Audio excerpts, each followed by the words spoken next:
السلام علیکم ورحمۃ اللہ وبرکاتہ۔ سامعین کرام، امید ہے آپ سب خیر و عافیت سے ہوں گے۔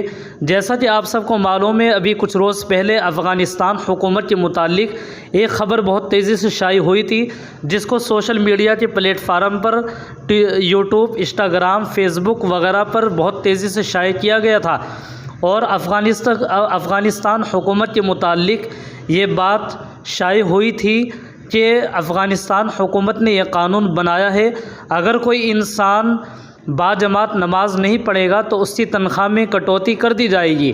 تو یہ بات کہاں تک درست ہے، اس بات میں کہاں تک سچائی ہے، آئیے ہم جانتے ہیں اپنی اس ویڈیو میں۔ آپ سے بس گزارش یہ ہے کہ آپ ویڈیو کو آخر تک دیکھیں، اور اگر چینل پر نئے ہیں تو سبسکرائب بھی ضرور کیجیے گا۔ دراصل سامعین کرام، پاکستان میں امارت اسلامیہ افغانستان کے متعلق ایک خبر زیر گردش ہے کہ افغانستان میں سرکاری ملازمین پر داڑھی لازمی کر دی گئی ہے، اور باجماعت نماز نہ پڑھنے پر تنخواہ میں کٹوتی کی جاتی ہے۔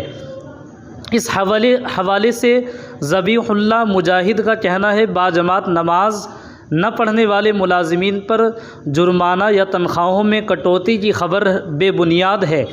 باجماعت نماز نہ پڑھنے والوں کو صرف نصیحت کی جاتی ہے اور سمجھایا جاتا ہے کہ وہ نماز باجماعت کی پابندی کریں، داڑھی ملازمین پر لازمی قرار نہیں دی گئی۔